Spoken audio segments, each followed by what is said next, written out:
Hey guys, good morning. I'm Kimberly from Fat Quarter Shop. Today is May 27th, 2022, and today we have special guest Shelancia Daniels. Hi, good morning.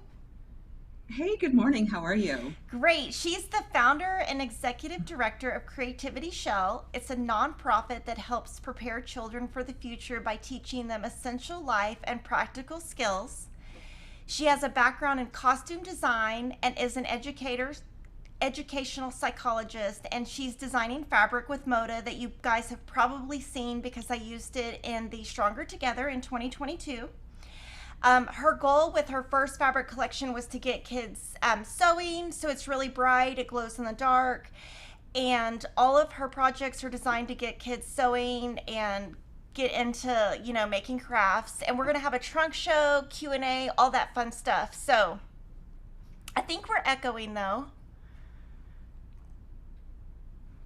You're not echoing on your end? Okay, I'm echoing in my earphones. I can hear everything I'm saying twice. Sorry. Okay, so Shalancia, do you want to just start it off? Yeah, just give me 1 second. Okay. Maybe it's my computer. Yeah, maybe My it's. computer at very top. She Give me thinks it one might be something on second. her end. Okay.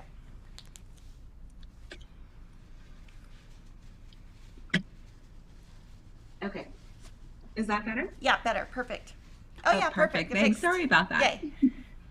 So, do you want to start off just telling us? Do you want to start with the trunk show?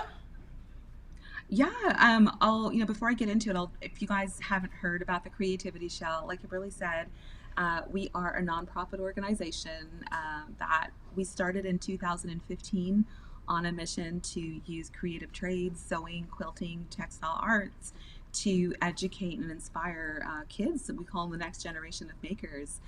Um, Once we went in there and started sewing with them, we realized that there was just so many other things that we had to work with them: problem solving, patience, decision making, all these things that as sewers we do naturally. Our children are growing up without it because a lot of schools have taken away home economics and the fundamental skills that come with home economics and learning how to sew and learning how to craft and create and think outside the box. So after doing that, it opened our doors up even wider. We started working in shelters, started working with kids who are homeless, kids who have been rescued from human trafficking, and our programs just really took off because they really enjoyed it. They really liked the practical and fundamental skills, but more than anything, it really helped with their mental health. It really taught them coping skills, perseverance skills, and we've just been doing that ever since. Yeah, I think it's awesome. And I think most people heard of you when you first came out with the love bugs. I think that The was like love bugs, everybody, yes. like, kind of, that was a big deal. It was. So the Love Bugs project, and here's one made with our Creativity Glows fabrics. It started as a project my program director Lorelei Horton and I worked on, where we had Girl Scouts making love bugs, and we donated them to the Salvation Army, to one of their residences where there were other children. So the concept of make one, keep one, make one, give one Mm-hmm. away. Um, when we gave it to the kids at the Salvation Army, they absolutely loved it. And the fact that it was made by other children as opposed to buying it from a toy store, it just meant so much more to them. So when we partnered with Moda last year to really take this global, because we've had people reaching out to us from all over the world, have been making love bugs and giving them away, we said, hey, there's so many cute little pockets in there. Put a little handwritten note. So when the person receives it, they can see who it came from. And that, everyone loved the love bugs, but the kids just loved receiving the notes Mm-hmm. even more. This one little boy said, he didn't really know how to read that well, but it Oh. inspired him to learn how to read so he could read what the note said. And that just means so much more to me in the sense where we're sewing, we're doing all these things, but these made such a difference in so many children's lives. So if you definitely haven't heard of the Love Bugs, make one. It's a very simple project. Kids can do this really easily, and it's just fun for them to either keep for themselves or they can give one to a child in need as well. Awesome. And so, do you have somewhere that if somebody wants to make one like today, where they could send them to? Yes, I mean, people have been sending them to us.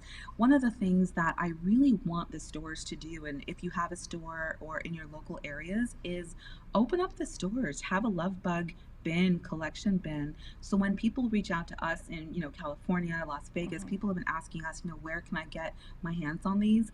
We definitely want to say, hey, there's somebody local that you can pick one up from. So if you do have them, if your stores are making them, or even if you're a hobbyist. There's lots of local hospitals. There's lots of local shelters that you can reach out to. If you really cannot find anywhere, please contact us because we have been collecting just names on our website and locations. If you are a location that's watching this and you do want love bugs, if you go to our website, there's a form that you can fill out to request it so we can partner you with locals in your area that are making them. But if you are in an area and you don't have a place, by all means, please send them to us and we will find a place to send them to. Yeah, and it's fat quarter friendly. So most of our customers already have plenty of fat quarters. So it's something that you could make without having to, do a lot of background. No, Yeah. it's 5 fat quarters that's required in making it. It's a really simple pattern. You are really sewing a circle. You can stuff it with polyfill. You can stuff it with scrap fabrics. The eyes are really fun. We made these ones out of felt and we just kind of, put them on. Button eyes are really cute too. The thing with buttons sometimes is for younger children, you don't want them to ingest it or swallow it. Hmm. So depending on where you are sending it, if it is, to a mental health hospital or Hmm. someplace like that, definitely keep any contraband away from it as much as possible. But other than that, this is a really fun project. As student, we've made these with 5-year-old Girl Scout troops, Daisy troops, Oh, and they were very successful at doing it. awesome. So, and now too, the love bug has a cousin. Many Oh, of yeah. you have seen this. If you haven't yet, this is called the love hug. So And cute. that's exactly what it's made for, is just to kind of give the user a hug with it. And these are really great. Working in shelters, just having touch, having that feeling of just something around you. Hmm. These are big enough so it's not a strangulation hazard or anything for Hmm. children, but it's very soft and it's cuddly. There's lots of little pockets that you can insert into these, and you can put wider ones in the back of the hugs Hmm. where you can put a heat pack, you can put a cool pack, kind of using it in the same way as you would like a weighted blanket sometimes. Okay. You have children who are in shelters, children who are incarcerated, and sometimes, especially, when the lights are going off and they know they're going to be alone, having something that's weighted down Hmm. can really help a lot. And also, too, if you have Insulbrite or any type of just any type of fabric that will give you a little bit of a crinkle or Hmm. something, they're very sensory friendly for children who are on the spectrum. Hmm. So this is what the Love Hug is, and this is I think the seven Piece. circle one. If you want to make them bigger, you Adding. just keep adding hugs to it, and you can make this as big or small as you want to. They're so comfy. I can just wear this all day. And they're made with layer cakes. So, These are made with layer cakes. What we try to do with a lot of our projects, especially for kids, is we want to make it easy for the teachers who are distributing the project and the children who are receiving them. So the Love Bug was a very fat quarter project. This Love Hug is a layer cake project. I wouldn't go any smaller. Somebody had hmm. asked me if we can use just the charm packs for it. And I said no, because again, one of the things, especially going into shelters, it's not something that somebody thinks about, but you have to think about contraband, you have to think about safety, and this size is pretty good, so it doesn't make it a Hmm. strangulation hazard for any child. We don't want Hmm. anything bad to happen with these, as much as it's not our intention, but Right. we want to make it as safe as possible. Awesome. So cute. I want to make all of these. So you said, They're so so is fun and the soft. is the is 5 year old, is that the youngest you've taught? No, we've had younger students. I remember one year we had a 4-year-old that came into our studio, and it was so funny because she's like, Miss Shelancia, her sister was in her class, and she's like, I promise you, if you let me come into your sewing class, I will behave and I will not pee my pants. And I'm like, good. I am not changing diapers. But it was so cute because the first day she came in, she made a pillow. And then when she finished that, she's like, I'm ready to make a dress. and we were like from pillow to a dress, and she's still with us today. And she just did her fourth fashion show with us, and we were looking at pictures from when she first started not being able to touch the pedal on the ground to now she is all sassy and telling the other kids like, this is how you thread your sewing machine. How old We're is she so proud.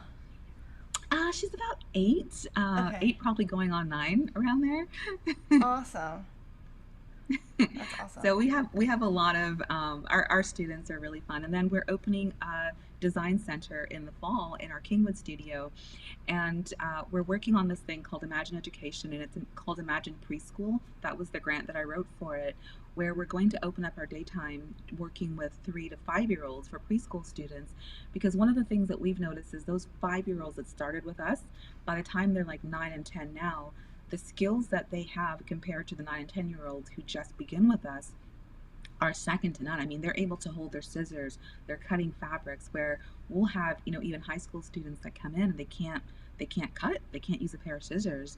So we want to go back to preschool, start with the 3 to 5-year-olds, and do things like teach them how to sew, how to hand stitch, depending on their skill levels, possibly get them on the machines. They'll be making their own lunches every day. They're really going to be having a really hands-on approach. And being hands-on is something I've always been, and I'm so passionate about kids having the same skills themselves. Yeah, that's great. So, and just with another skill level, that with another project that we were talking about, we designed these literacy cubes. Have you seen these? Yeah. They're super cute, and it's as we're going out and we're finding students, we're finding classrooms, the ability to read and write. One year we had a fashion show, and we had put charts of all the children's names and all their groups on the walls. And we had this one student, and she was, about in grade 5, and she was just walking around completely just looking lost. And we realized at the end of all of it that she couldn't read. So this is one project that we designed, and it's basically it's a game for classrooms.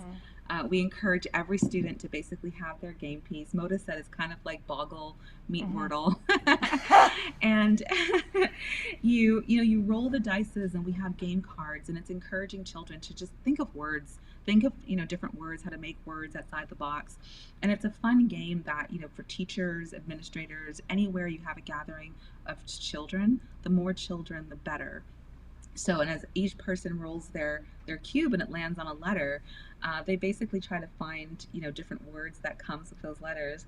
And I'm trying to find one of these right now because there's a special one of our motor prints. This one here.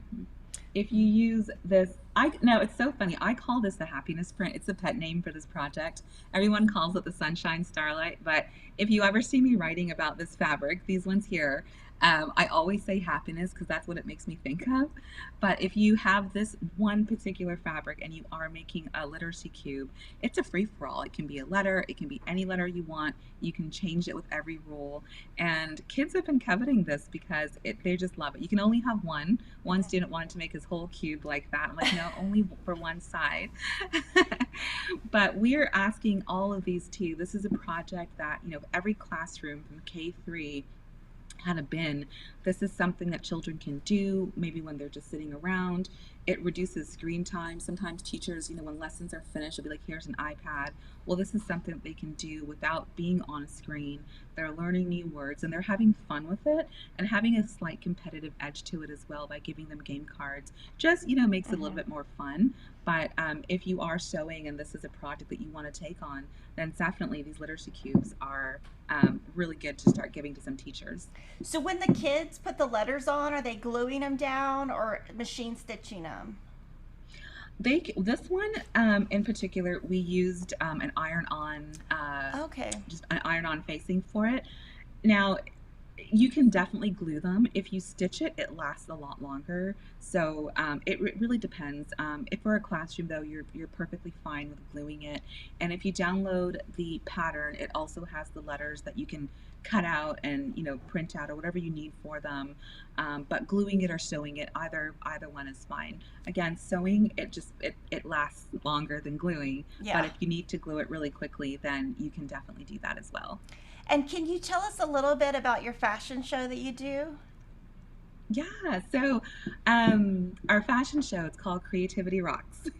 And it started in, I think it was like 2016. My dream was to teach kids how to sew, give them a night where they can just be the stars. A lot of the students that we work with, they might not be the sports kids. They might not, have a lot of other things that they're doing, but we're all sewers. We know how we are. It's a personality. And when we're seeing them at a younger age, this is their Olympics, this is their night. So at Creativity Rocks, we hire a huge makeup team. A local college partners with us. They bring in like a team of like 50, 60 cosmetologists. There's a red carpet there for the kids. To be in the show, you have to make your own outfit. You have to make your own outfit, and you have to be able to rock it down the runway. And there's always a theme to it. The show that we just concluded, the theme was Carnival, and last year it was space. Next year it's Creativity Rocks. One of my favorite books called Saturday Night at the Dinosaur Stomp. So from now the kids are getting into it. They're like, okay, Cretaceous time period, dinosaurs, and creativity. It's a year away, and they're already thinking about what their outfits are going to look like. That's awesome. It's a lot of fun. We have another fashion show in Rochester. We have two studios. One's in Houston, one's in Rochester. So we mirror the same theme. So our fashion show in Rochester is actually next Friday at an amusement park. Oh, So, wow. but like getting an amusement park for the night for children that they can have the show, they can walk the runway and then go on the rides in all their fancy dresses and outfits. They love it. They love it. Yeah. And that's what we're trying to do with our programs, is as much as they're practical and fundamental, we really want this to be something that inspires the kids, inspires them to take what they're learning from us to the next level, whether it's going to be a job or it's going to be a hobby, or even just finding that confidence and self-esteem, which is the best medicine. But being able to make your own things and even wear it in a fashion show and be photographed and people are clapping for you, that means more to them than anything else. Do you find the parents get involved in sewing, or like, you know what I mean, and take it further? Some of them do. I mean, some of the parents, we have adult classes, and parents, some of them, like my daughter's sewing better than me, so I want to learn. Or if they don't and they need something altered, I tell the students, charge them. I mean, it's not the Right. nicest thing to say for your Right. parents, but Right. I want to also teach them how to make money out of this. This is a business. This is something Right. that, it's their skill, it's their time.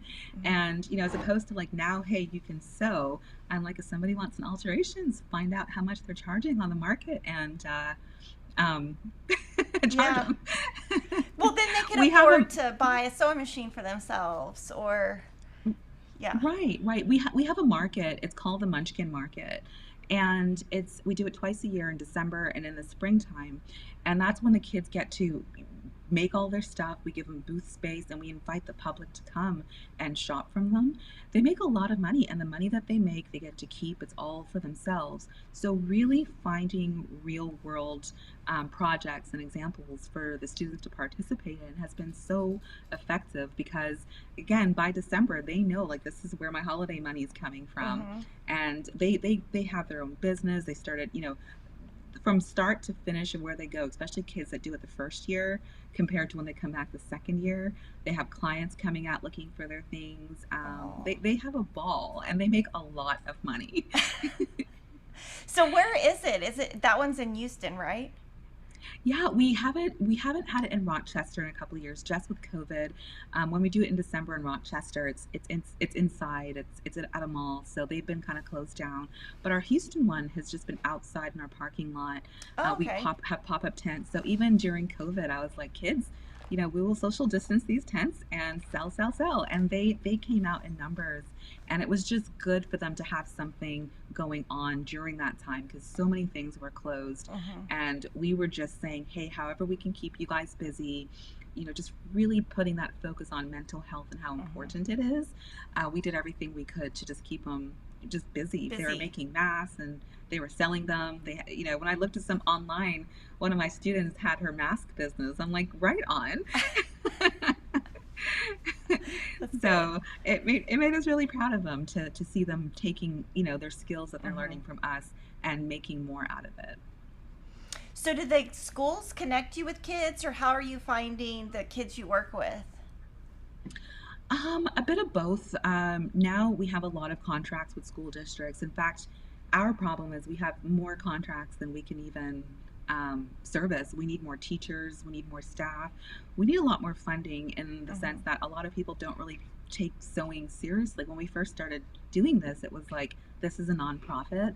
And I was like, this is really important. Mm-hmm. As we're growing, the effectiveness and the efficiency of our programs have also grown with it, where we are going into the juvenile probation system. We're teaching incarcerated kids how to sew, how to cook. We're working with trafficking survivors.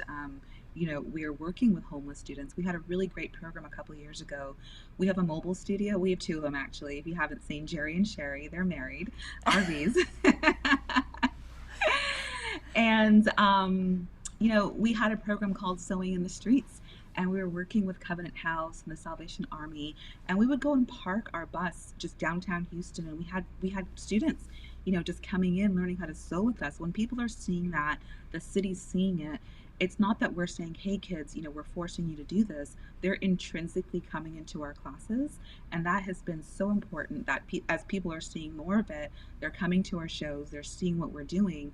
We've been growing faster than we can even keep up with, and our biggest Achilles heel right now is funding, and we just need more staff and more teachers on help. Mm-hmm. And not even just sewing teachers that also understand. I was just talking to Leah about how close the kids get to us. Like I hear constantly, like Shelancia is like our second mother. They really latch on to the teacher. So it makes us more than just sewing teachers. We are part of the community. We're part of their mental health, and we're part of the therapy that they need. Mm-hmm. And for that reason, the schools, they're like, hey, come into our classes, different organizations, different centers, so much that now we're kind of like, we can't do any more right now until we get some more staff on hand to help. Mm-hmm. Yeah. So do you want to keep going with the trunk show? Yeah, Okay. sure. I know. I got us can talk distracted. forever. I kind of No, went off. I can talk forever. So whenever you need me to stop, just say the word. I was looking at these wallets, and I was thinking about that same program I just mentioned, Sewing in the Streets, where we're working with homeless students, and we made a lot of wallets with them.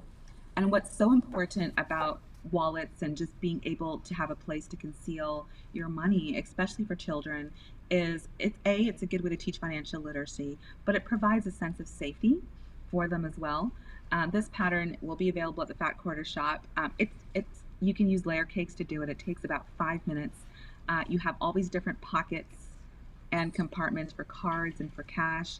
This is a really cool way to do it with a rectangle, but you can also use a circle, like a 9-inch circle, and make it, we were calling these half moon wallets, where it does the same function, and it does the same thing where you have your pockets on the inside. There's like 4 different pockets in here, and they're super cute. You can just, they're so cute.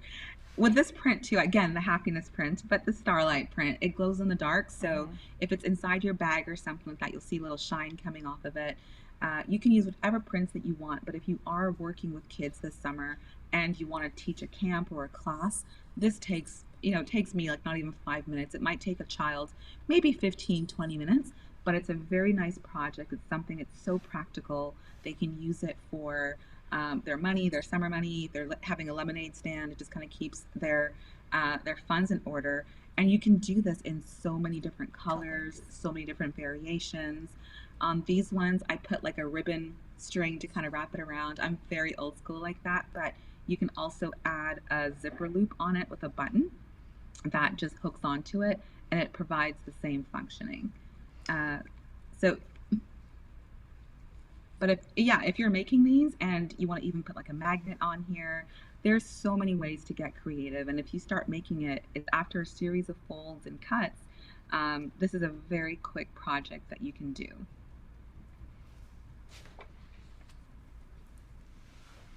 And just on the notion of quick projects, I just love these so much because we have a lot of we have people who are making items for themselves. If you are a grandparent or a parent looking to do things with your children this summer, these pencil cases are so adorable. We put colored pencils in ours.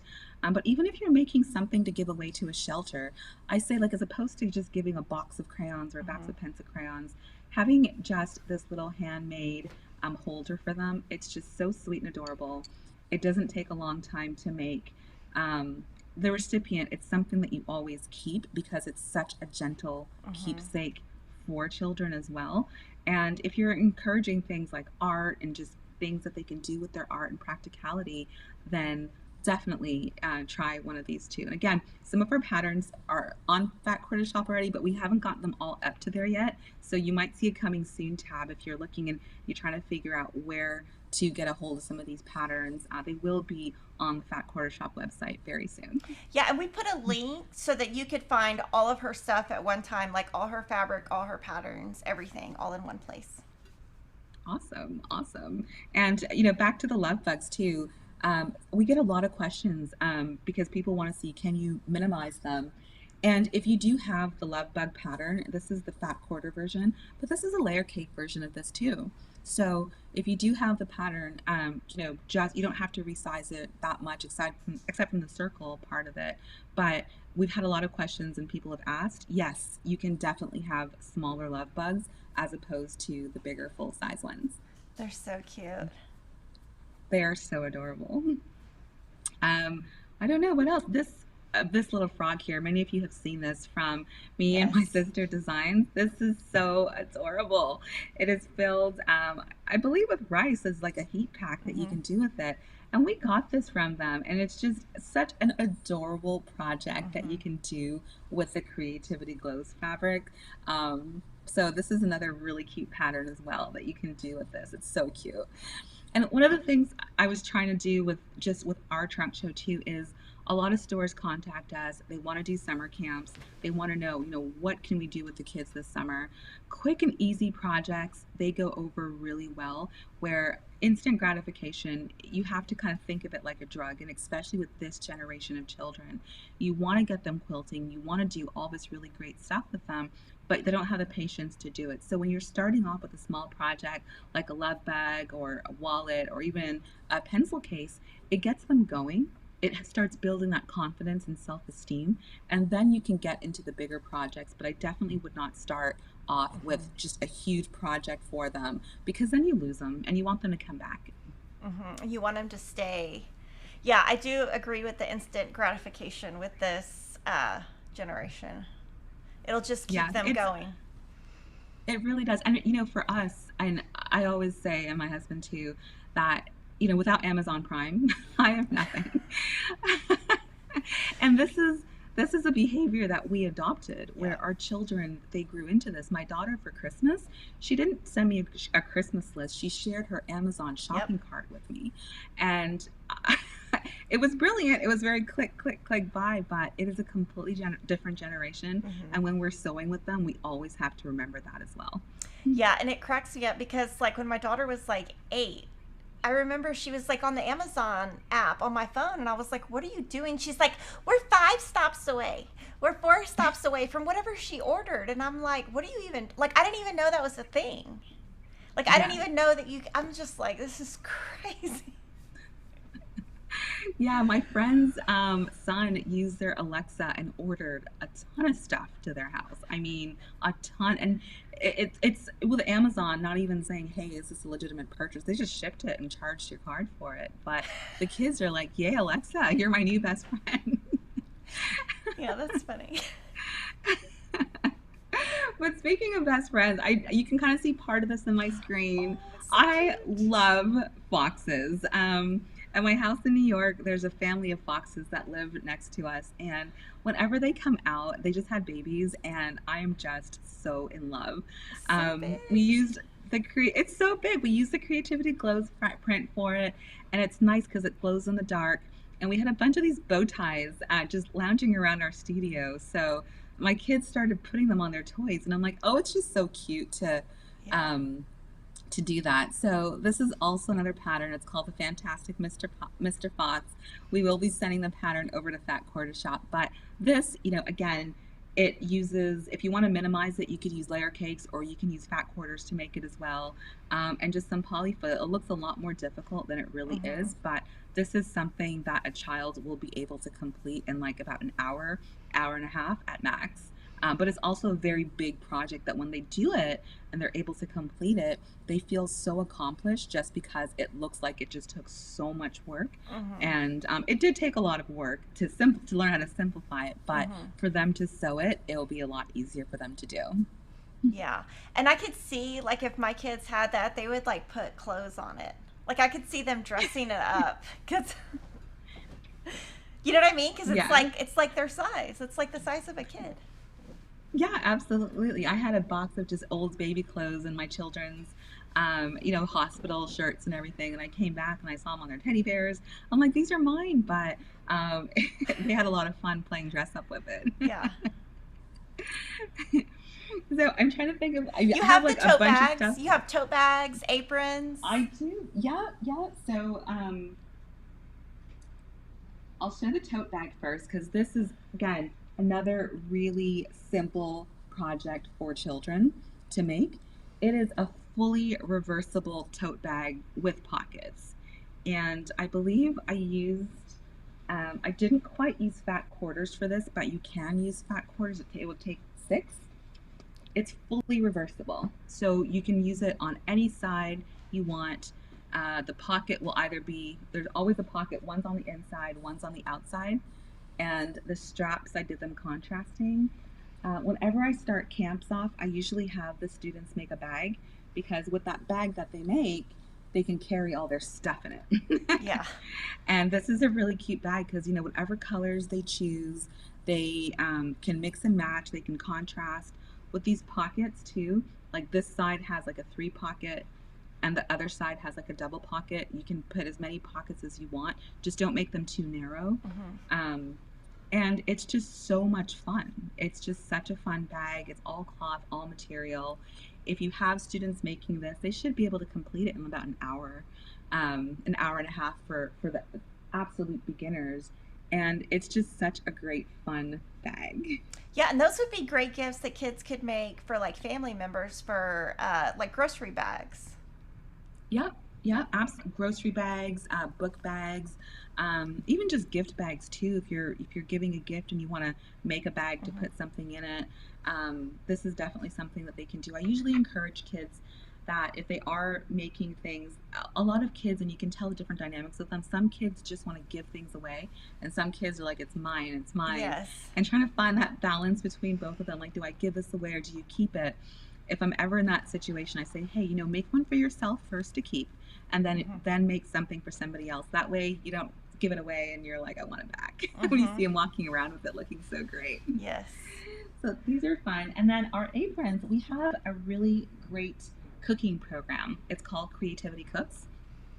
We've always taught cooking classes, but during COVID, I think it was like the Friday when everything got shut down and we had a new program starting on Monday and we had no idea what to do. And I was at the grocery store, the only place that was open, and I was like, what if we bought the materials and sent them to all the kids, just sent them everything that they needed at home to make this recipe? And we did. We packed it up in little brown bags. If we're making bread, we individually packed the flour, the sugar, the yeast, and that way we could have cooked with the children like on Zoom and everyone had all the supplies.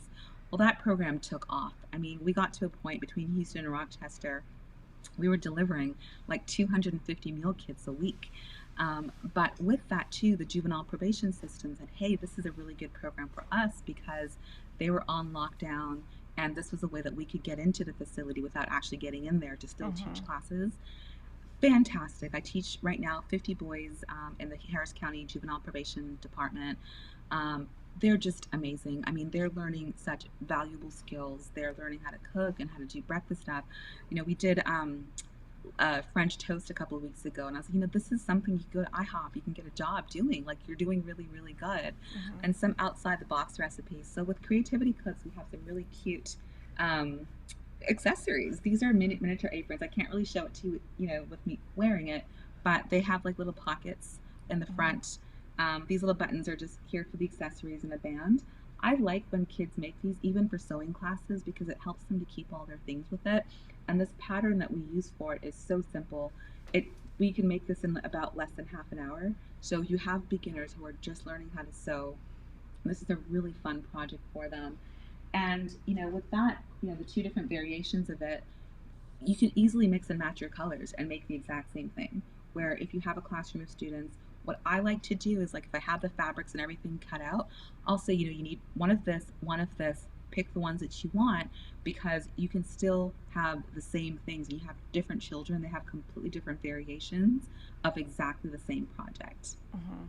These are super cute. I lose my scissors a lot. If I'm ever in any sewing class, I'm like, where are my scissors? And I'm always like, put on an apron. But these miniature ones are really fun. And I still end up losing my aprons. Those are cute. And with these, if you don't want the miniature apron, we have these fun full-sized heart aprons. This heart here is a pocket in the front. And they're also double-sided. We do a lot of double-sided work because something like, if you're making a regular apron, for a child to put a binding onto something like this will take them forever. And teaching them how to do something such as stitching in the ditch is not something you want to do. Not for a 5-year-old, right. 6-year-old, or even for a 40-year-old sometimes.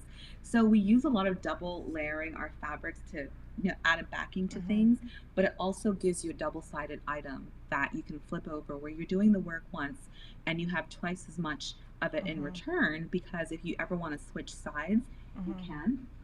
And again, just going on the variation theme, this is the same apron, just different configuration of the pockets. These heart pockets are just absolutely adorable, and kids really like making them. But this is also, if you want to wear it without the pocket, you have this other print here that you can use this side of it as well, and it's exactly the same apron.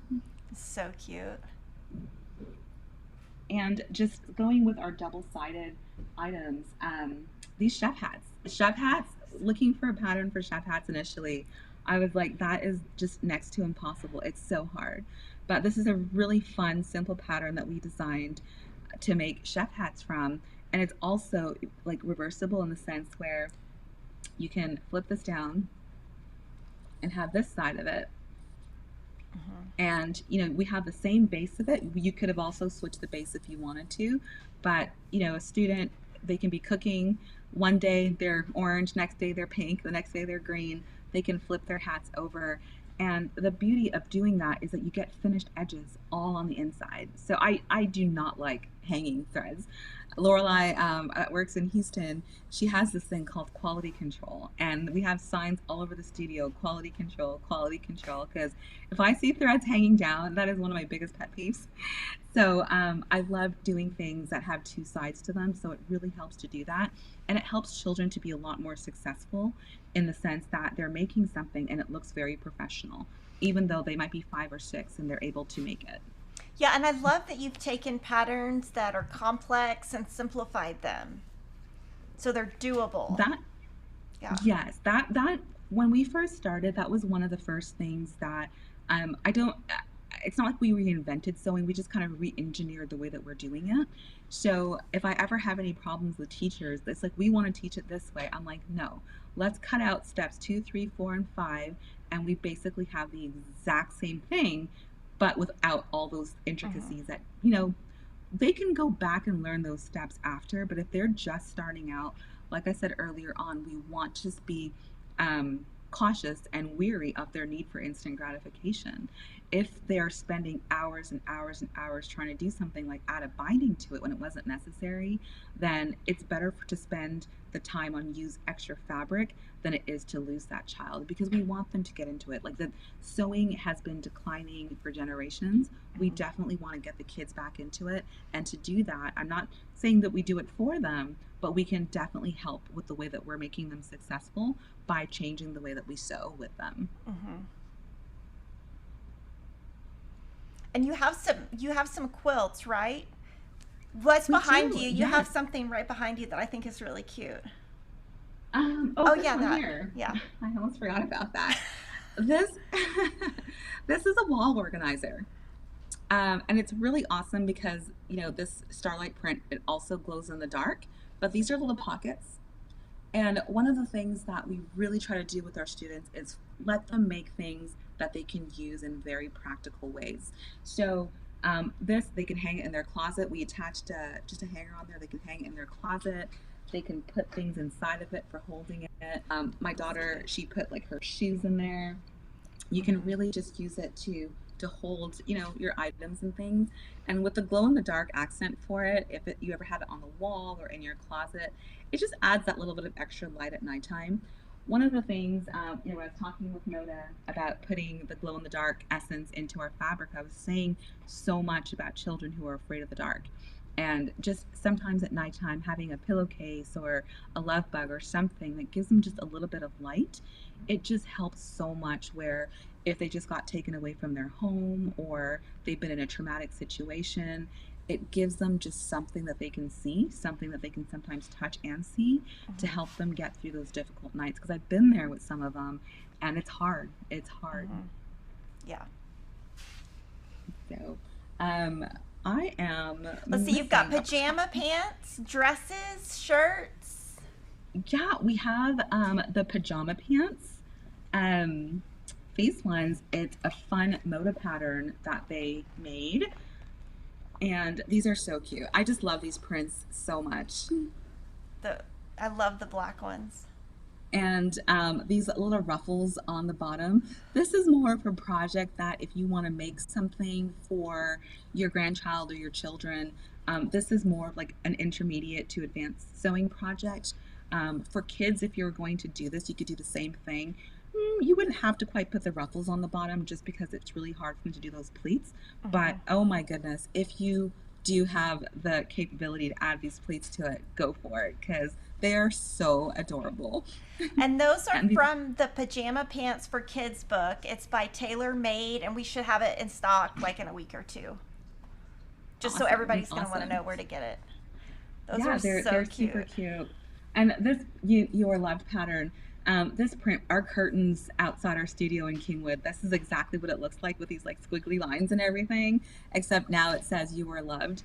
And this is just one of my most favorite prints of all of the collection. So if you are going to make these pants, this exact replica, the pink ones are super cute too, but this is definitely one I'd say let's go for it. Yeah, those are cute. And while we're talking about clothing, we have, I know everyone's kind of heard about the pillowcase dresses, and they've made them for Africa. They sent them to different countries. One of the things, I lived in Africa for 4 years and worked in the orphanages. And I mean, it was really difficult having the dresses come in because at nighttime, there's so many different factors that we don't think about in America, like malaria, the fact that the children need to be covered up some more. Some of the religions of some of the children, they just needed more coverage. Now we started putting t-shirts with them, which helps a lot. But what we did with ourselves is we redesigned and made it more like of a tunic dress, It's like cute. this. And it's also fully reversible. So whoever receives this dress, they kind of get two dresses in one. Like this. So cute. And So we got you to. have a Oh, go ahead. Hmm? No, go ahead. Sorry, there's No. a delay. No, when you have a child, especially in a third world country, having something, not having access to water and laundry, this is so important because they can have one dress that they're wearing, 2 days straight, and they just really turn it over, and nobody says, hey, you're wearing the same dress over and over again. And what I love with the orange starlight print is it glows in the dark. So sometimes, early morning, late at night, walking to school, walking home from school, for as long as until it washes out so much, the child does get a little bit of extra sheen with their outfits, and it's really, really cute. So if you are, this pattern will be coming out in the summertime. We're encouraging people to make them, not just to send overseas, but they're so comfortable you can make it and wear it yourself as well. It's a very basic tunic. All the seams are finished on both edges, so that's what makes it fully reversible. And these prints are just so great and fun for summer that I just would love to see people wearing these around. Yeah, they're so cute.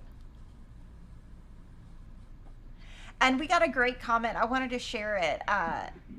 Peach said, even though she's younger than me, I want to be Shelancia when I grow up. So cute. That's so sweet. Thank you. Yeah. I have a lot of fun doing this. When people ask about the creativity shell, it's like, what are you going to do when you retire? I'm like, I'll still be doing the same thing. Mm-hmm. And I just love it so much. And the kids, this is like home to them. And it's really nice to have a place where whatever's going on, the kids are coming into us and they're just like, thank you for having the doors open for us. And sometimes they come in, of course, they're sewing, cooking, and all that stuff. But sometimes they just want to fold fabrics or wind thread or something, just to really just calm themselves down. So I have so much fun doing this. Yeah, I think it's so awesome. Thanks. And not just another project, I'm forgetting, I had a list. I think I sent you my list of Yeah, stuff yeah, yeah. that I got. Like I'm all I'm like, I don't know what following I'm it, so if you forgetting. miss anything, I'll catch it. I totally did. These, they're a little bit bigger for my hands, but this is a really fun project. They are heart-shaped pot holders. Um, as Kimberly was saying, as far as simplification, these take about 5 minutes, 5 to 10 minutes for someone to make. It looks so much more complicated. All your seams and everything, they're all finished. But I am so big on let's find ways to make children successful. This is a project that you can give them. It's so practical. They can use it at home, in their kitchens. There's little hooks on there that you can hang up. But this is just something, again, if you're looking for really quick and easy projects, there are different ways that you can do this to make this more complicated. You can add bindings and trims, but our simple method of doing it, it'll 5 to 10 minutes and you're finished. You can make sets of these, and kids will just be happy knowing, hey, I've accomplished something. Mm-hmm. And I they love work the little really well. tags. Yeah, these, if you want, like, hang it up in the kitchen. You can Mm-hmm. use any kind of grosgrain or rickrack, any kind of ribbon, so you have some place to hang it on there. And then you can also coordinate. I'm a very um, symmetrical person at times, so I'm usually like, but these don't have to be as symmetrical. I Mm-hmm. find that when kids are making these, they have 4 different colors. They go, just cut out your heart shapes, Mm-hmm. let them go at it, and just let them know how to do it.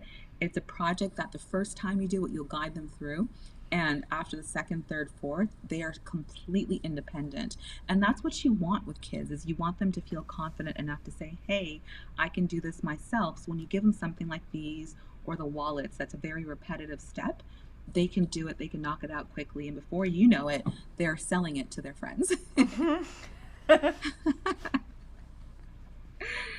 And our quilts that we're making, I don't have all of them here, but I do have, we started this thing called Alpha Positive Quilts. And what it is basically to take your initial and make a quilt out of it, but your positive charge on it is the Creativity Glows, um, right here. I'm like I'll go reversed. the other The side. Creativity Glows fabric, so that at nighttime it will glow for you. So this is my S Glows, because for Shelancia. And I love the dark and light Creativity Glows prints. I mean, I love the colorful ones too. You'll see most of the things I've made, I've used this combination between black and white. And the blue is my favorite color.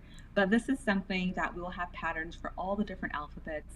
What we're asking these to do is we want children to make them, pick your initial or the initial of somebody who you care about.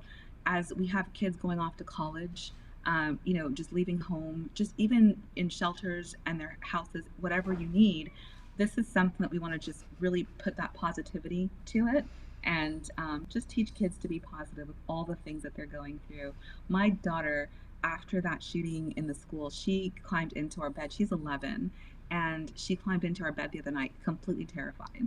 And it's just, kids are going through a lot of stuff right now. They really, really are.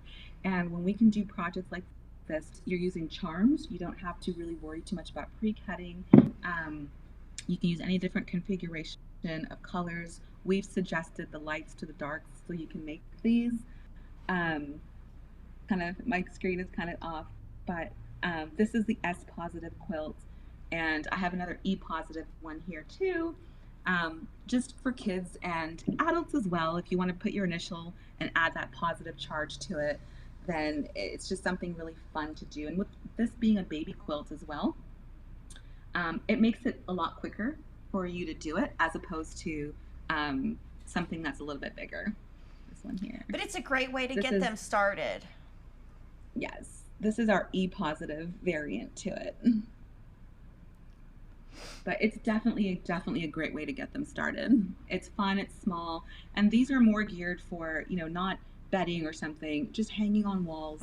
The fabric, as it gets light, it will charge up at night. So when they're in their rooms and they're sleeping, they're going to not really see the full initial that they have, but they will see that positive charge still on for them while they're sleeping. And speaking of quilts too, just I don't have this one here, but I don't know. I believe Fat Quarter Shop does have this. This is the Moda Find Your Path quilts. Yeah, we do. Yeah, this is a really great pattern. This is a kit that you can get from Moda. We want to use this once we start up our fall programs with some of our shelters, because it's just different arrows. The way that you can configure it, you can make the arrows light up in different ways, and that's truly just, so many of our children are so lost in, you know, their own minds of just not knowing who they are, not knowing what to do, where to go. And finding your path is just such an important thing for them, and for you to teach them as well. So we're working on the bigger version and a baby quilt to this one. And if you do have this kit, definitely send us your pictures, tag us on it, because we want to see some of the finished configurations that people have come up with to make these. It's so pretty. I love that it has like so many colors. It's a lot of, I mean, all of the Creativity Glows lines, it's so colorful. It's bright, and that's what we wanted, was to really make it child friendly, not just for children to use, but if you're making things for children, just bright and fun, happy colors. And we have another project. It's going to be our tent. Let's see. And I think this one, like, I really think when I was looking at this, like, I think grandfathers will get involved, because I can just see the grandfathers, like, making the 2x4s. Yeah, they'll click it on. Yeah, it's, so you definitely have to, let me zoom right into it. And this is a tent. We're calling it the Creativity Tent. It takes about 12 to 14 fat quarters to make it. And you know, you need 2x4s, you know, a wood dowel. This is something that children can make. It's a giant quilt, but with giant blocks, it makes it easier for them to be successful at it. The 12 to 14 fat quarters, we use them to put pockets in on the inside, but you don't have to put the pockets. It's completely optional. You can put lights in there if you want to really light up for the kids. That's the pocket for them to hold books and all their things that they want to put inside their tents. The 2x4s we painted.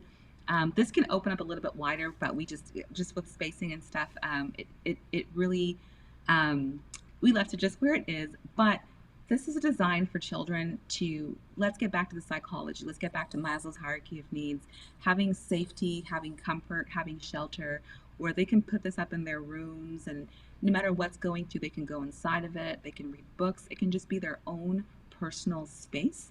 And having that personal space is just so important. It's just important that they know that they can have that and they feel safe when doing that. It does take some muscle work, though. You do have to drill it and put the holes and stuff in it. But once it's done, this, if you're working with children this summer, grandparents, parents, and you want to do a big project with them, it looks a lot bigger than it is. The biggest part is, you know, really collecting and getting your wood pieces together, getting your dowels together. But a child can do this. A child as young as 5, I would say, can do this, because your pieces are very big. They're very geometric. You have lots of straight lines. Even the pockets are folds. It's very simple for them to do. But it is so rewarding when you have a child that's able to say, I made this tent. Somebody will look at it and be like, whoa, what do you mean you made it? But that ability to use a project like this and build up their confidence, build up their self-esteem is amazing. It's absolutely amazing. So we will have this pattern on the Fat Quarter Shop website as well very soon. But if you're looking for a big project for the kids. We've been calling this glamping. This is our Creativity Oh, Goes glamping that's camps. funny. So, but if you're looking for a big project, that is definitely a great summer project to work on with the kids. Yes. And you have some badges, right, that you're coming out with? We do, yes. I put them down. Oh, right here. This is, I'll try to put it to the camera a little bit. We do have these on our website. It's called Sew a Little Love in Your Heart.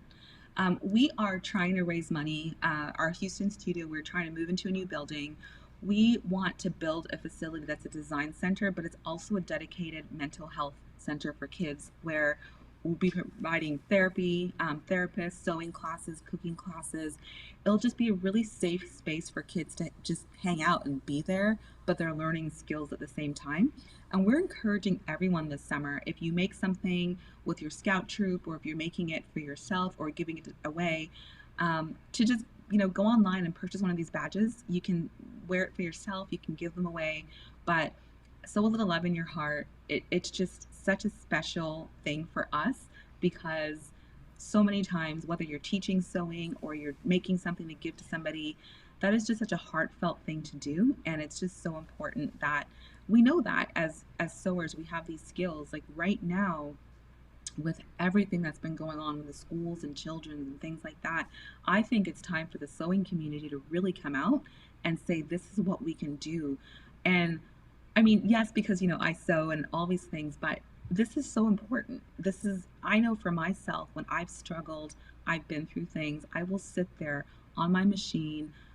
It's so therapeutic to me. And if we can get that message out, even by making something and giving it to somebody else, or teaching somebody how to do it, definitely get one of these badges. It helps us to do more with our resources to help children, but it also helps you as either a caregiver or a sewer to know that you're doing something that's really meaningful for the community as well. So, can you tell us your website? And then a lot of people are asking how they can donate. Do you have a Patreon account?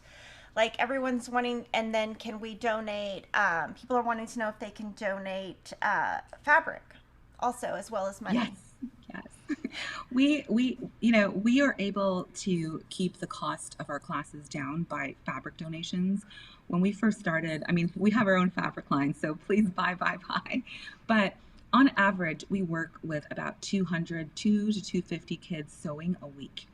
And that's a lot of kids, it's a lot of projects. So fabric donations can be sent to either our Kingwood or Rochester studio. Our websites for Houston is www.creativityshell.org.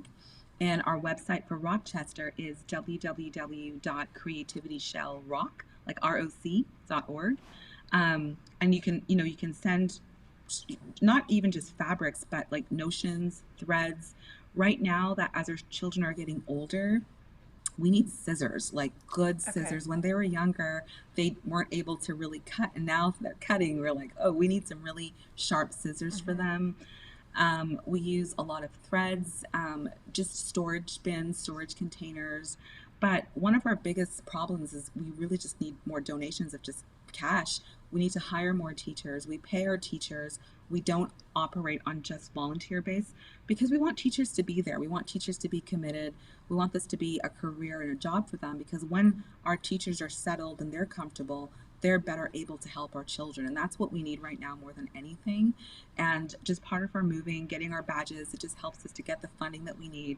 We're hoping to be in our new facility by September. And we're hoping to move both of our studios, our Rochester and Houston studios, to bigger facilities. So any donations that we have coming in will definitely help towards that. And are you looking to open more centers in more cities, or are you going to just stay with those two for now? Well, one of the things that we want to do with the Creativity Shell is um, we want to grow it, but we want to grow it with the resources that are already in place. There are a lot of fabric stores across the country that have the machines, the fabrics, the supplies. A lot of them are lacking just the know-how of how to teach children what projects to do. Mm-hmm. So as we grow the Creativity Shell, we want to have like projects available that, we can give to stores to say, this is a beginning sewing lesson, this is an intermediate sewing lesson. And that way, as opposed to us moving into their territories, we help them grow. And like I said with the love bugs, like, I would love it if all the stores across the country open the doors, especially to children this summer. Open those doors. And if, your sewers and quilt groups are making love bugs, put it out there and say, come and pick up a love bug. When I was a kid, walking into the fabric store was just everything for me. I remember when my father passed away, and just there's a fabric store in Canada, and I just went in there, and a quilt guild, and like, hey, do you want to come and quilt with us? And I was like 11, 12 years old, and I was like, sure, but for a child that's going through something, I try not to cry when I say that, but for a kid that's going through something, I want to push that these are the safety places to go to. I think that we've tried so many other places, but these hometown mom and pop places in the community selling fabrics and doing these things, I think this is the next safety place for kids to go. And I really strongly believe that as far as mental health is concerned, if we could have more kids sewing, more kids creating, it will just help them learn how to cope, how to persevere, how to get through some of these things that they're going through, because things like social media, we're not going to be able to stop it, but if we can help them find ways to cope with it, even coping with the downfalls of it, I think that's a win-win for everybody. And even just them putting their phones down for 1 hour to sew or 2, I mean, that's it for me and my family. It makes a difference if those phones go up, and they go away and they have to do something else. They have to read, they have to do something, they have to get on the trampoline, they have to do something so that they're just not sucked into some computer screen and some virtual worlds of people that don't exist. Like, it's amazing that, when you look at trends like the national suicide rate among children, if you follow, the rise of like MySpace back in the 90s and the Facebooks, that trend has been going up and down.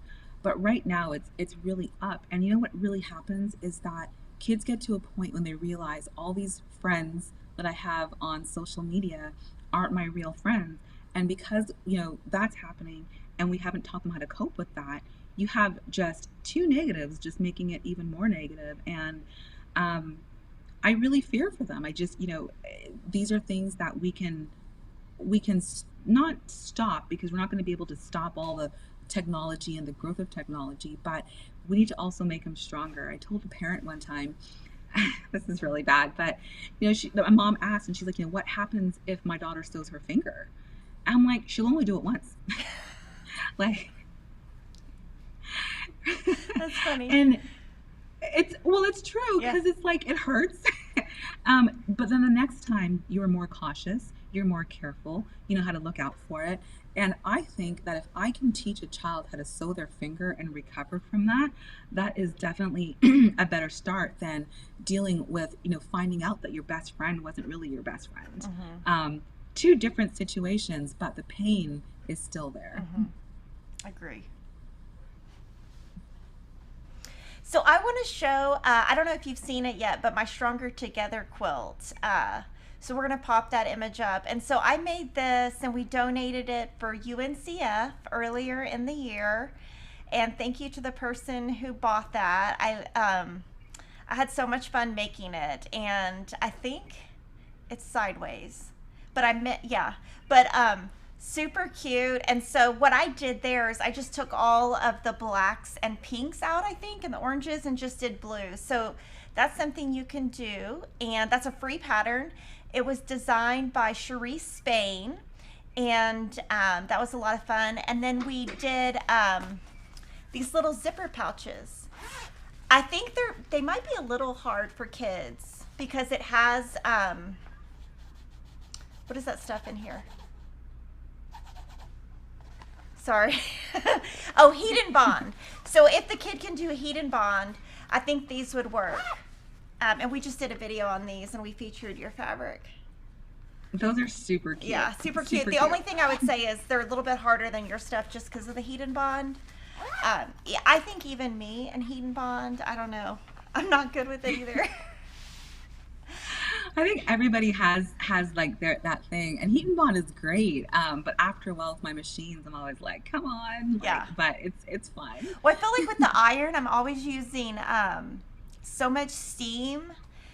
And when I start getting into like things that are sticky, that's not good. Yes. Yeah. How did you go from like your charity work? How did you get connected with Moda Fabrics? Moda. So I met Moda, must have been about 5 years ago or so at the Quilt Festival in Houston. Oh, okay. And it was really funny because, what that was my first year at Quilt Festival. And I just started to create, I kind of really just started out. And I thought that I could do Quilt Festival by myself. Oh, So I remember I met Moda, I met Stephanie Hackney from Hobbs, Janine Delpit from Bernina, and I think they were all kind of like, "What are you doing?" And I told them about the creativity shell and what I was trying to do. And I do. People think I'm so young, so I really did look like a kid as well. And they're kind of like, "Okay, that's cute." And and every year after that, we just kept coming back, and they just kept on seeing our growth, and they really really appreciated that. So Moda was always great. They, if you ever need anything, call us, let us know. One year, I called, Lissa Alexander, and I was like, I need about 100 yards of white fabric because we want to make this train dress with all the kids connected to it, put lights in it. And I know half the times they're kind of like, is she crazy? And it's like, no, because then they'll send it, and we did it. We sent them the pattern, and how, we had about like 25 girls from this all girls school that we teach at wearing this dress. It was with lights and configuration, and they're like, wow, she really does what she says she's going to do, no matter how out there it is. So last year, we were raising funds to build our new design center, and I reached out to Moda and said, hey, is there any way that you guys can help us? And they're like, we definitely want to find a way to work with you. So I set up a meeting with the team, and that's when I introduced Love Bugs to them. And they were like, this is fantastic. Is this something that you want to do next year? I was like, let's do it now. This is the beginning of April. We had less than 3 weeks to get this out there. And between their team and us, I sent them the pattern, the instructions, worked to get all the designs and everything together. But we got it out in about 3 weeks, which was really quick and was really fast. So that's really how, our big working relationship really started, where people really took on to this. Their stores loved it, clients loved it, and just the ability to take the idea from concept to reality in such a short period of time, they really appreciated that about me, and that's how we're working together now still. yeah, and it was such a hit. I mean, it was like as soon as that came out, everyone was doing it. Everyone was making those. It was like everywhere. It was like, where did that come from? So it's great. And then it was kind of nice how your fabric like came out right after that. So Yeah, and that was also really quick because, again, this is what, May now? Like mhm. May, almost mid-May. And the deadline for this was June 1st, pretty much. And it's like, well, we could definitely, I've had this concept for Creativity Glows written down from like many years ago. I love textile design. I love fabrics, but we just did not have enough time. So Moda started kind of working on this in-house, and they're like, if you can kind of take this over, finish it, get the colorways, everything together, then, we can get this out. So it was a busy summer, but those couple of weeks before this deadline for Creativity Glows, Mhm. it had its bumps and hiccups because I was adamant, we had to have this to glow, Mhm. getting the factories on board to print it with the glow Mhm. fabric, and even just selling the glowing to the typical Moda client Mhm. was also, it was kind of shaky, and we weren't quite sure if it would work. But, I was gung ho. I'm like, I will do whatever I can to really push this and push the importance of it. Um, just so that everyone can see, just, into the eyes of children, into not just the children in our homes, but the children who are incarcerated, the children who have been rescued from sex trafficking, the children who are in foster care, the children who are recovering from trauma, things that we can do to help brighten their day. So we're working on the new collection now. I actually have two different lines to present to them, and I'm really excited about that because it shows two, again, my Rochester, Houston personalities of myself, but hopefully, our clients and stores will love it as much as they like the first one. And for the sewing machines that are in your centers, are those donated by sewing machine companies, or like what sewing machine would you recommend for like a kid kind of starting out? Our machines, we get some donated and sometimes we purchase them. When we first started out, we had to purchase everything because, everyone was like, wait, what are you guys doing? Uh-huh. But now Bernina is one of our sponsors, and my favorite machine of theirs that I do recommend, especially for children, is the Burnett, the B38. Mm-hmm. There's a B37 and there's a B38, and people always say, what's the difference? And for children, one, having that speed motor control is essential where we can slow that motor down for Mm-hmm. them. But the B38, it will not sew if that lever is up. Okay. And if any machine, if you're working with children, if it does not have that safety on board, you're going to have the spaghetti and meatballs because the kids will be sewing away. That lever is still up and it's not going to beep for you. Right. So you definitely want to have that functioning in there. And that's one that we have a lot of the B37s in there. But once we got the B38s in, I was like, we just want these B38s. And it's not that they're not both great machines, Right. but just with children, you can have a classroom of 12 to 15 kids and you hear that beep, you're like, nope, your lever's up, your lever's up, and the kids start Okay. to recognize it as well. Okay. Can you list a lot of our customers are really wanting to donate, and they're wanting to know like what are the five, like if they were going to donate, what are the five things you need most? I mean, I know cash is your number one. Yep. Cash, fabrics, we get a lot of just good yardage of the fabrics. We get a lot of scraps in, and not scraps like it's just scraps, but some smaller yardage. So yardages of fabrics. Right now, we need mannequins. Okay. Our students are getting older, and we have now we have teens, and our new center is going to be right across from a high school. We want mannequins so they can really start, bringing the fashion into it. Some of the bigger items that we're going to need are more machines. When we have sewing machines in our classes, we use all the same machines for classes, but when we have students that are, excelling and need a machine at home, if you have an older machine that's still working in good condition, we like to give those away to students. So machines that are still, in good condition, mannequins, tables, and notions right now. We need scissors, really good threads, pins. I don't know what the kids do with pins sometimes, but Yes. they just go missing. Yes. So pins help a lot. And the other biggest thing that we need are some teachers, and that's something that our cash donations will help with. Mm-hmm. But we really need to build on our teams. We have programs now that are begging us to come out, and we do not have the resources Mm-hmm. to send people out there. So we need to be able to train them so they can learn the projects our way, and not just like it's our way, but again, there's different ways that you can Mm-hmm. do a project, and we try to really simplify it for the different groups that we're working with. And that will really help us to just meet some of those things that we're unable to meet right now. And if there's a store that's wanting to teach and implement your program, is everything on your site, or how can the stores find all the information? They can definitely reach out to me via email. My email is sdaniel@creativityshell.org. What I'm working on with a store that's in Vancouver, Canada, is they want to develop like, a 12-week program that we have. And we are basically saying, okay, this is the projects, this is the order of the projects, because that's also really important as well. Where we've been successful is we go from delayed gratification instant gratification and over to delayed Mm-hmm. gratification in a period of a week, where we know the first quarter, the middle to the end, we're gradually increasing those skills. And Mm-hmm. depending on, what the end goal is, that helps us know what those beginner projects have to be. And I'll use your zipper pouch for an example.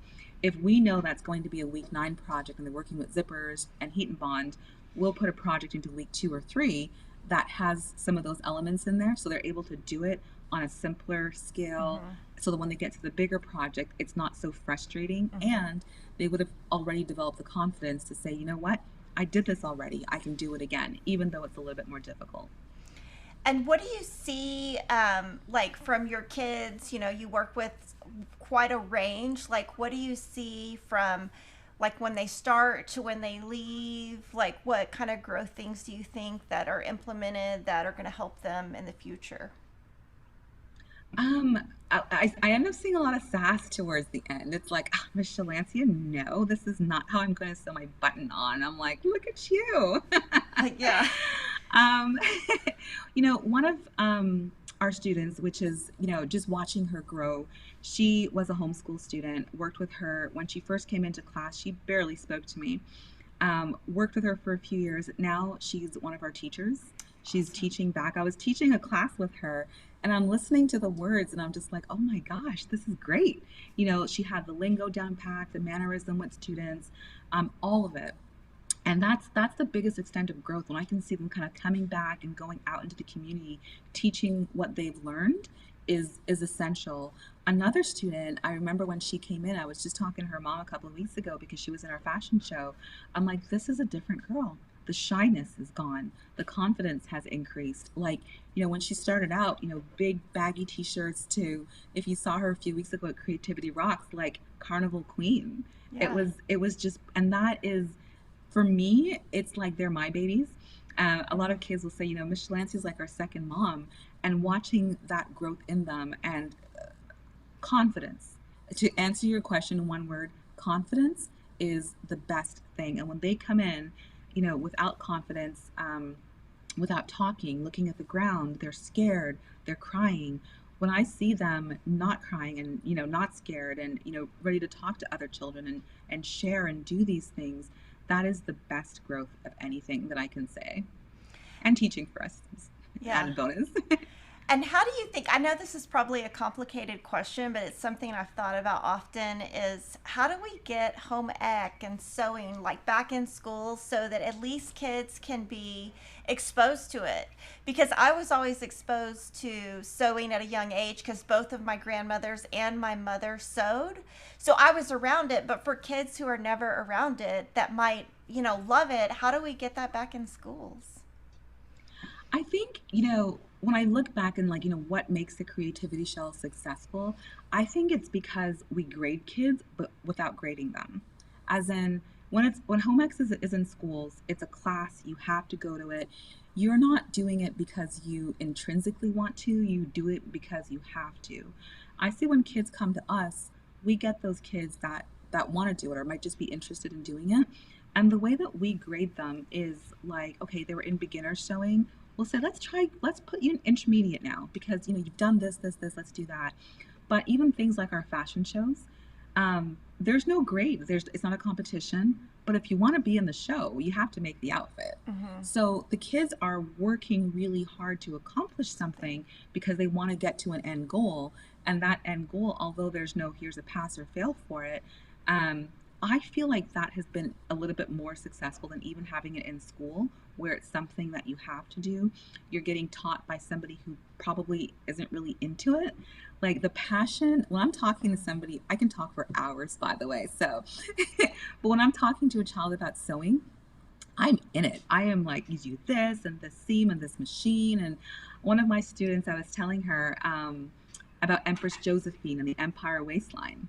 And I was telling her, when Empress Josephine, Napoleon's wife, she was pregnant, she couldn't go to court because back then, women had to conceal it.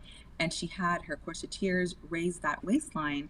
And that's how the Empire waistline got, invented. And then she comes back a couple weeks later. It was on her test at school. It was like a bonus Oh. question. And she's like, Miss Shelancey, like I knew the answer. And it's one of those completely random, unconventional things, but you have to have the passion when you're teaching this. And if we put it back into schools and we make it a forced thing that teachers have to do, that they don't have the passion for it, Mm-hmm. it's not going to be successful. And I think also with schools, I mean, the classes are so big that it kind of would be hard to get that one-on-one.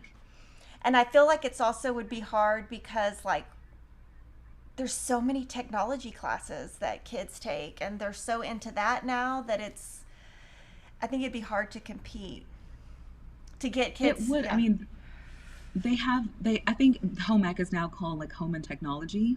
So, Oh. like they're doing like some of my students, like, we're doing home stuff, but it's also like techie stuff as well. Mm-hmm. So but it's not the same sewing. And the ones that do still have sewing, they might have it for like one or two classes. They don't have it for a full semester, where I know the kids that do come to us, they're there for the full semester. They're there, for our semesters are between 12 to 15 weeks. So they're able to get that. And they do, like, our class sizes are small. The spaces, having our studio is a hot mess right now. I'd pan you around, but when they walk into this, there's fabrics. It's just a very creative space. And when you do that, outside of a space like this, it does get challenging. And we know this because we teach classes too on our mobile studios. And sometimes we even go into schools. And when you have a student that has only been on our buses, which is fun, they're RVs that are mobile sewing studios. When they walk into the studio, they're like, wait a second, I want to come here because it's so colorful. It's so bright. It's so messy half the times, but they dive right into it. And once we were working at the Salvation Army, and they gave us a fantastic room upstairs to teach sewing classes. It was a beautiful room. And we noticed that the students didn't come. They didn't come to classes. And so I bought our bus one day and we started teaching outside. And there was a lineup outside down the street of kids wanting to come in to sew. And, talking to the director, I said, listen, we don't know where these kids were last night. We're asking them to walk into a building, take an elevator upstairs, walk down a dark alley, and come into a room. We don't know what they're doing for survival. Right. We don't know what they're doing that triggers things. So the spaces that we're delivering these programs, it has to be a very inviting space. Regardless of anything else, it has to be something that they can willingly walk into and feel confident that they're not going to relive any memories or something that may have happened to them that had, nothing to do with us, but whatever they were doing or whatever they have to do as they're living out there in the streets.